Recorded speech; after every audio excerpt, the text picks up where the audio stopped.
and welcome to the Habits and Home Show. I'm your host, Lisa Lazat, and I help busy moms bring order to their homes by downsizing and decluttering and ditching old habits in exchange for systems that bring peace and more enjoyment to their lives. If you're a mom trying to show the love of Jesus to your family, but the clutter in your home keeps you overwhelmed and frustrated, you have come to the right place. On this podcast, you will hear easy, step-by-step tips to declutter and create systems so you can keep your home organized and finally walk in the peace God has promised you. Need some accountability? I've got you covered there too. Join the Accountability Club, a community of like-minded mamas decluttering and systemizing our homes together. Are you ready, friend? Let's get started.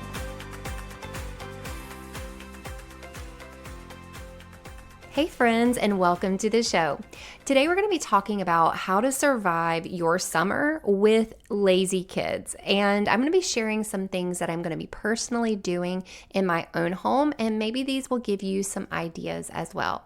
We are about 3 weeks into our summer vacation, and I know some of y'all are in different states, maybe in different countries, and you're not quite there where your kids are out of school and you're into the summer mode. So maybe this episode is coming to you and all these ideas. Maybe you can glean from these before you even dive into summer, and I can save you some headache and some stress with your kids. And by no means do I come bring this information saying that I have all the answers. I do not. I am doing this mom thing right alongside of you. I am being a mom of teenagers for the first time. I'm doing this mom thing for the first time ever. And now my kids are 16, 14, and 12. And each summer that they grow a little bit older looks a little bit different. I can't do things that I did when they were little. They don't really want to hang out with me anymore. And they want to hang out more on the couch. And they want to sleep in longer. And they want to stay up longer. And so I am navigating this motherhood of teenagers. Now, just because I have teenagers, do not discredit this information that you can apply to your toddlers, or if you are a brand new mom. Anything time related or home management related, you can glean from the information from others. And I always encourage people, use your testimony. That's what we're supposed to be doing. We are supposed to be the tightest two women, sharing our testimonies, sharing our life struggles and how we overcome things and how we manage our homes. For thousands of years, there weren't professional home organizers.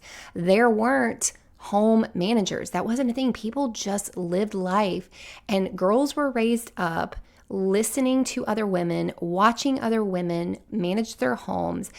Unfortunately, nowadays, we live in a society where everyone is closed up.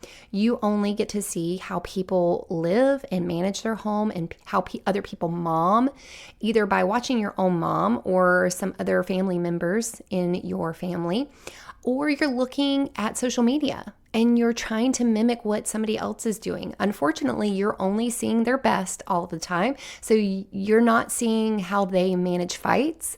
You're not seeing how they manage their lazy kids, right? And so we really don't get to see life firsthand with people in our communities. And I think that that is very sad. And I want to encourage you to find a circle of friends to do life with. Just on our coaching call inside the accountability the other day, I told the members of the club, I said, if you want to be on time or better at being on time and being punctual, then become friends with somebody who's really good at being punctual, and it will bleed off. It'll fade over into you, and you will want to be more punctual. My friend, one of my best friends, Katie, she is really good at being a friend, and I feel like for so long I didn't know how to be a good friend. I mean, I knew like my ideas of a good friend, and I kind of felt like I got the short end of the stick when it came to friendship. And then she came along. We reconnected after high school, 20 years later. And she is such a great friend. And because she's such a great friend, it is encouraging me to mimic her and to be a great friend. So whatever you're maybe lacking in or struggling with, or you don't know how to do, start, first of all, pray that the Lord will send people into your life who you can glean from those skills and that lifestyle. And then just have your eyes open, your hands open, and your heart open to receive those friendships and receive those relationships. And then you have to put in the work. Right? You have to put in the work. If you see something in somebody else, you have to speak that out and say, hey, I want to get to know you better. Maybe come over. Let's meet up at the park. Let's start a book club together. That's something that I've done recently and I absolutely love it. And I just had it last night, my book club, and we went to a Mexican restaurant. We read The Unhoneymooners. That was a hilarious book, and it was great. It was something I've never done before, but I'm connecting with other moms. So I want to encourage you. You need other women. You need other moms. And if you have been put off or hurt in the past, let that go. Let that go. This is your life, and you only get one. You need other women in your life. You need other mom friendships, people who are doing motherhood right alongside of you, and they can glean from you and you can glean from them. So I do want to encourage you to share your testimony, share your struggles, share what you're trying, what's working, what's not working. So that's what I'm bringing to you today.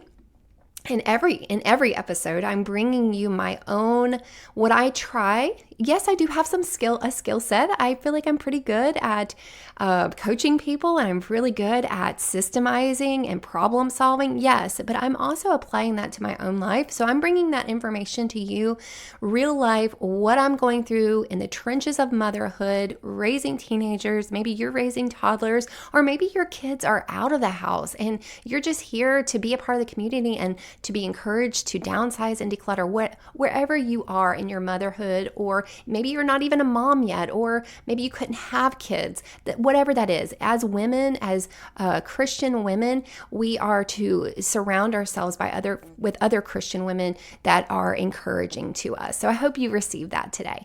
Okay, so how to survive. Now, before I dive into this, I do want to remind you, I like to tell you at the beginning of every episode, if you're not already busy in your house with your hands on something, I want to encourage you, get up.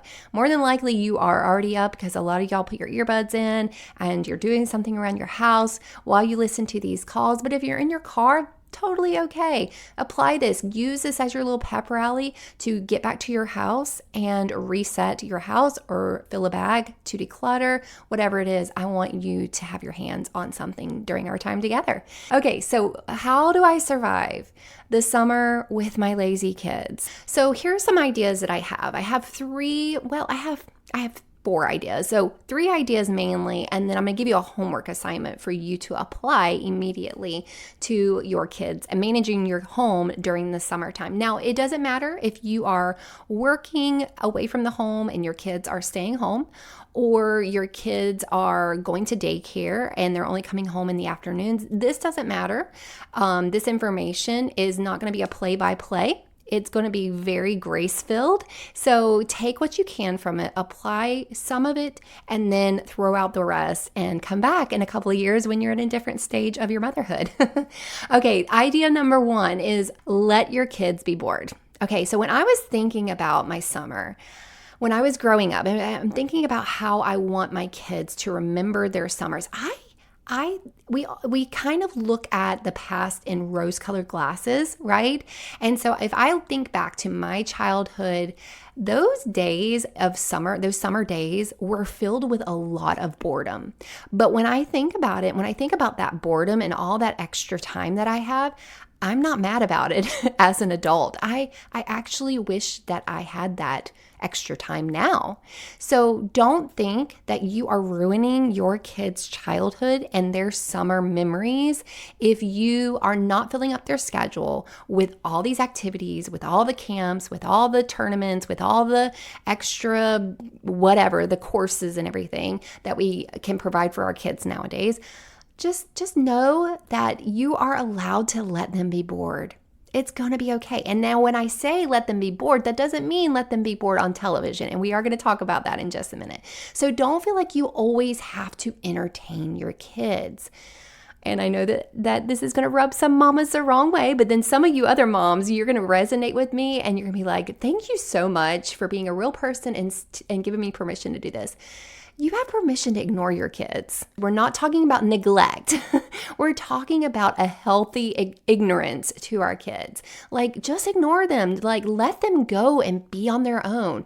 I remember when my husband, my daughter was little. She was like 1 year old, and she would, or maybe 2 years old, 1 or 2, and I would be with her all day long, and she would be in her bedroom, and I would not really be ignoring her. She just kind of drifted off and started playing in her bedroom. And of course, I have it all set up and it's safe, and there's nothing on the floor that she could swallow and choke on, right? And I just kind of have my listening ear out for her and just kind of like peek in on her every once in a while where she didn't see me. But I remember my husband coming home, and he would be like, "Where is Aubrey?" And I'm like, "She's in her room." He's like, "What is she doing in there?" I'm like, "I don't know, but don't worry about it. Like, leave her alone." And then he would go in there, and then she would, the alone time, the independence would be interrupted, and she would be like, "Oh, daddy's home." And then it was, I don't want to say ruined, but he interrupted that alone time and that independence. So we always said that there are helicopter parents and there are tower parents. Like, so the tower at the airport where you're like, you see everything, but you don't need to necessarily like be there. So I am the tower parent where I just kind of like have a healthy gauge over what is happening. Like, I know where my kids are. I know that they're safe. Sometimes in the past, I might not have known where they are.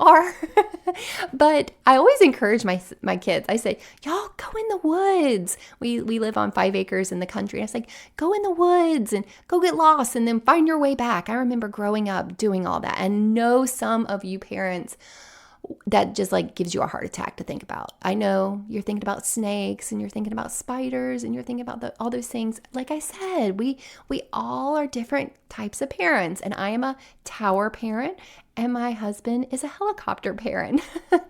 So, I feel like it's okay to like let your kids not be constantly entertained by you. It is okay to ignore your kids a little bit. Boredom inspires creativity.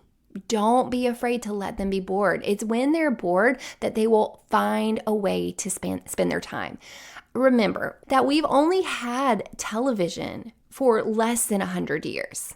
So if we think back to all those thousands of years of child rearing, those kids were not entertained by television constantly, right? And I can almost guarantee that moms were not entertaining kids. That was not her full-time job. I mean, she had to cook, she had to clean, she had to farm, she had to make things from scratch. Her job was not to entertain kids all day long, okay? So a lot of us moms, especially stay-at-home moms that say, "We don't have enough time." Y'all, those women didn't have enough time. We have a lot more luxuries and a lot more time. We just have to manage our time wisely. And that's what we're studying inside the Accountability Club this month in our time management course, which is really, really cool. Okay, so remember, kids have not had technology for thousands and thousands of years. They will be fine without it. It's okay to pull back. It's okay to rein it in. It is okay to have boundaries around your technology, which leads us right into my next point, is to put time limits on screen time. I know that it is super easy to use screen time as babysitters. And if you are the mom listening to my show, more than likely you are convicted over that. And you want to use screen time strategically. You want to use it well. You want to be smart about it. You don't want your kids being raised by TV or electronics, right? So I feel like I'm speaking to the right crowd here. Put time limits on your screen time. You are allowed to do that. It doesn't matter if your kids fuss. It doesn't matter if your kids whine. They will not do that forever. I promise you. Just set your boundaries. So here are some of the boundaries that I am incorporating starting this week, now that I have a full awareness of the chaos that has been ensuing in my house for the last 3 weeks. And I'm like, nope, we've gone too far. I need to focus on reining it in, having some structure, having some boundaries. Okay, so boundary number 1 that I'm going to try to incorporate is limiting watching TV to morning time after they wake up. for about an hour.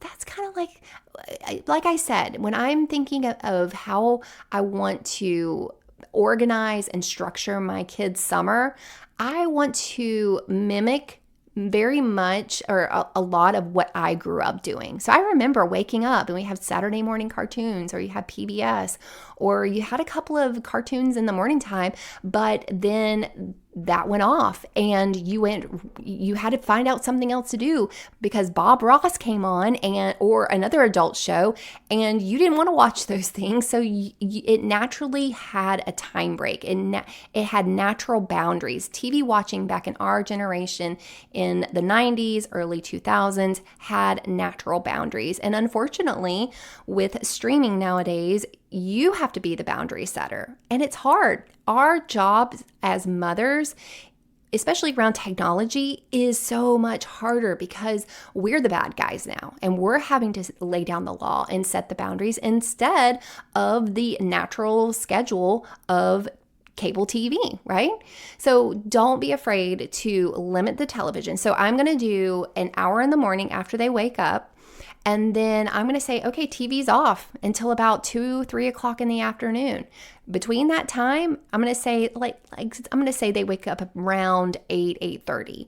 So they watch TV, I'm going to say until about 10 o'clock. And so then from 10 to 2, that's 4 hours. You just have to figure out something to do. And I'm going to share with you some ideas of what you can do with them or what you can set up for them. So point number 2 that I have that I'm going to work on, and I'm referring back to my childhood and how cell phones or how phones were used in my own childhood. We didn't have gaming on our phones. We didn't have streaming. We didn't have all of this. We didn't really have texting. However, I am going to be a little bit more lenient on that. So I'm going to use my kids. I'm going to set up their screen time so that they can communicate with friends. I want them to talk with friends, right? And they can communicate with friends and they can text their friends. So calling, talking, texting, FaceTime calls, all of that, they're free to do unlimited with their friends during the day. So we're going to put those boundaries in place so that they are just using their phones during the day for communication. And then the third boundary that I'm going to put in place is establishing a daily rule for when the kids can play their video games. So I've kind of been observing when the boys like to play their video games, and they like to play them in the evening, either together or with their friends. And so I'm just going to say, okay, no video games until the evening time, sun goes down. And most of the time we're doing something as a family outside, or most of us are outside. So the person who's inside playing video games is more drawn to be outside anyway. Okay. So that's what kind of my ideas around how I'm going to limit and structure TV time. Okay. So what do they do during the 2 hour or the 4 hours that they don't have any TV or electronic time? Well, first of all, I want to encourage you, like I said earlier, to leave your kids alone. This is point number 3, leave your kids alone. But to leave them alone, meaning let them play. You don't have to always play with them. Yes, have family time. Yes, have play time. If you have a toddler, get on the floor with them. I'm not saying never play with your kids, but have the permission to be you. Insert your name, whoever you are. There's some things that you enjoy doing. So do those things and live alongside of your kids. Have them see that you actually enjoy things.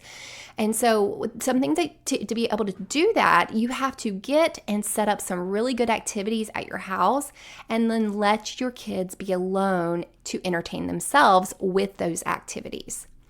All right, so a couple of ideas. Now, I'm starting with the big one. Not a lot of people can do this. I know we don't have one at this moment, but a pool. A pool will entertain kids for hours and hours, days and days during the summertime. So if you can, get a pool, whether it is an above ground pool or an in-ground pool. I do think it's a great investment. Now, for years and years, and even now, we did not have a pool. And so things that we set up are sprinklers in the yard and a slip and slide, which we made out of Visqueen. So we didn't have the slip and slides. My kids are big and they just run and they go down the hill with on things. They're just really durable. So we went to Lowe's and got a large 100-foot roll of Visqueen, and I stocked up on dish soap, and they got the tubes out, and that's something that they did when they were, I would say like under 10. I would say probably like 6 to 10 years old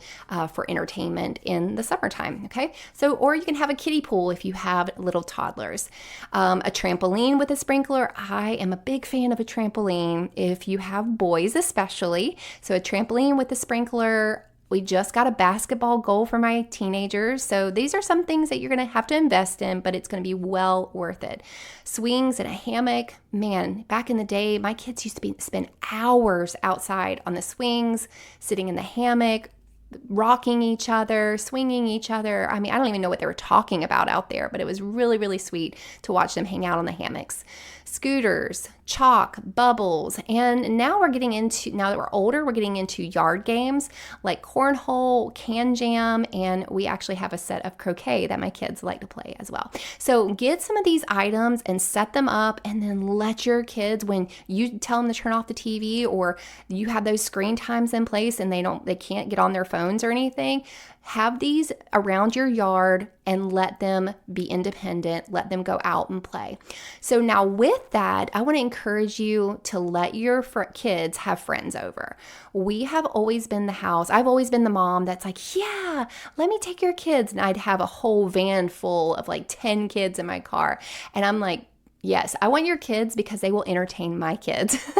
So if you want your kids to be entertained, but you're kind of an introvert, don't worry. Have those friends over because they will take your kids outside to play or up in their bedroom to play.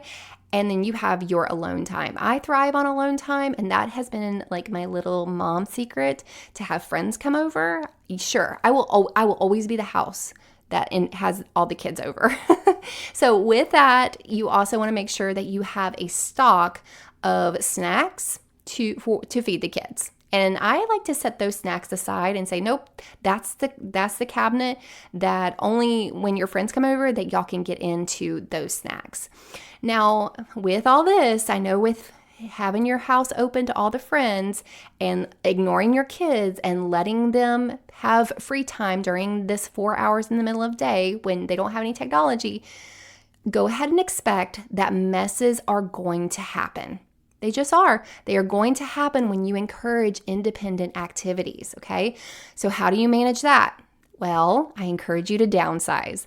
The less you have, the less opportunity you have to make huge messes that are beyond your capacity to manage and reset. So first of all, I just encourage you to do my 3-step process of downsizing your home, systemizing your task. So systemizing your home, all the different tasks that you have to do, and then creating daily resets to manage your home on a daily basis. Okay, so that 3-step process: downsize, systemize, and create resets for managing your home. Okay, so now we're going to go into the homework that I'm going to leave you with.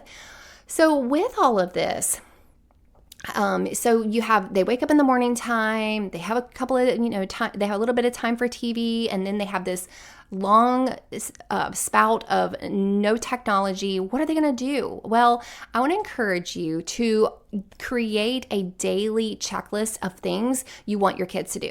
Okay. They have to complete this checklist before getting on any kind of technology. All right. So this is what I'm going to create for my kids. This is just an example, and you can take this and create your own checklist. So first of all, I'm going to put on their morning routine. What bare minimum 3 things do I want them to do when they wake up every morning? Well, I want them to make their bed. I want them to get dressed because I'm tired of seeing them lounging around in pajamas. And I want them to reset their bedroom, right? Because if I'm walking by their bedroom, I don't want to see a mess. So they need to reset their bedroom, whatever that looks like, whatever is on the floor, have a baseline for their reset. And maybe you need to downsize your kid's bedroom because every day, it's overwhelming for them to reset their bedroom. And there's probably just too much, right? So we need to downsize so that we get their bedroom down to their capacity for them to be able to manage, all right? The next item that I'm going to put on their checklist is to eat breakfast and reset their own dishes, okay? What does that look like? It means wash, dry, put away. Wash, dry, put away. That is my dishwashing system. Your dishwashing system might be rinse, put it in the dishwasher, That might just be your dishwashing system. Mine is wash, dry, put it away. We don't even have a dishwasher anymore because it was not working for us. So I removed it, I put a cabinet in its place, and our wash, dry, put away system is working very, very well. The next item that I'm going to put on their list is to feed their animals, and I'm going to give them a morning chore. Just one morning task, something that is beyond what their daily hygiene is or their daily responsibilities are. That is one morning task that I want them to do. Okay. Then they're going to have morning TV time and relaxation. And I'm going to limit that to about an hour, right? But it must be earned. Everything on this checklist must be done before they can earn that 1 hour of TV time. Then we're going to go into free time. And during that free time, I expect them to read at least 1 hour. 1 hour, okay? For the last 3 weeks, they haven't read anything, and I can tell it is dumbing them down. We need to get back into reading mode. I want them to read for enjoyment. I don't want them to lose that skill or that habit. They're really good readers, top readers in their classes, and I want to maintain that love for reading that they once had, okay? The second thing is, this is a fun idea for older kids. If you happen to have older kids like me, pick something from your list, from their list. So first of all, they're going to make a list and brainstorm things that they want to learn. So anything like what makes electricity, or how does electricity work, or how to create a bubble, or I don't know, whatever it is. So they're going to make a list, just brain dump anything and everything that they want to learn. And then I'm going to say 1 hour, one time a day, I want them to pick something on that list, go to YouTube. So they're going to get a little technology time, and they're going to love it. And go to YouTube and find a video on that topic to learn.